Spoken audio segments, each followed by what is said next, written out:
জানুয়ারি থেকে আজকে পর্যন্ত 770 হামে আক্রান্ত বাচ্চা আছে। গত 24 ঘন্টায় 36 জন ভর্তি হয়েছে, এবং কালকে থেকে আজকে পর্যন্ত 110 জন ট্রিটমেন্টে আছে। 14 জন বাচ্চা আইসিইউতে ভর্তি আছে, তারা খুবই ক্রিটিক্যাল আছে। সরাসরি সরকার, মাননীয় প্রধানমন্ত্রী কিন্তু কঠোরভাবে নির্দেশনা দিয়েছেন যে হামে আক্রান্ত হয়ে বা চিকিৎসার অবহেলায় যেন একটা শিশুও ক্ষতিগ্রস্ত না হয় বা মারা না যায়। আজকে যারা বাচ্চারা যেখানে আছে, এরা আমাদের আগামী দিনের ভবিষ্যৎ। আমরা একসময় এই আমাদের জায়গাগুলি ছেড়ে দিয়ে তাদেরকে জায়গা করে দিব।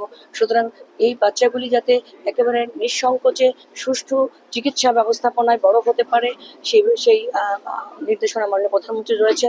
এবং তিনি বলেছেন যে টিকা কার্যক্রম যাতে শতভাগ সফলভাবে কার্যকর হয়, সেই জন্য কঠোর নির্দেশনা তিনি দিয়েছেন। স্বাস্থ্য মন্ত্রণালয় সজাগ রয়েছে। জেলা প্রশাসন সবসময়ের জন্য অসহায় দুস্থ গরিব বাচ্চাদের পাশে থাকবে কথা দিয়েছে, এবং আমরা পাশে আছি। তারই অংশ হিসেবে আজকে ভিজিট করলাম। আমরা এখানে দেখেছি যে আপনারা সাক্ষাৎকার নিয়েছেন ভ্যান চালক একটা আসলামের 7 মাস বয়সী একটা শিশু, তাকে চিকিৎসার অভাবে ট্রিটমেন্ট করতে পারছিল না, এবং তারা নিয়ে যেতে চাচ্ছিল, টাকার অভাবে নিয়ে যেতে চাচ্ছিল। সেই বাচ্চার ট্রিটমেন্টের টোটাল খরচ জেলা প্রশাসন ঢাকা নিয়েছে মাননীয় প্রধানমন্ত্রীর পক্ষে।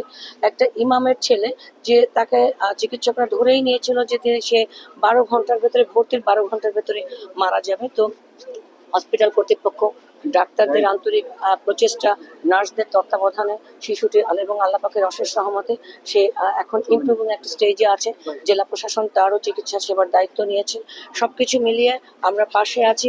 মাননীয় প্রধানমন্ত্রী বলেছেন একটা মানবিক এবং ন্যায়ভিত্তিক রাষ্ট্র গঠন, সাথে সাথে আধুনিক রাষ্ট্র গঠনের কথা বলেছেন, এবং সেই মাননীয় প্রধানমন্ত্রী এই পথে চলায় আমরা সবাই মিলে তার সাথে থাকবো। আপনারা আমাদেরকে সহযোগিতা করবেন একটি ন্যায়ভিত্তিক, কল্যাণকর, মানবিক রাষ্ট্র গঠনের জন্য।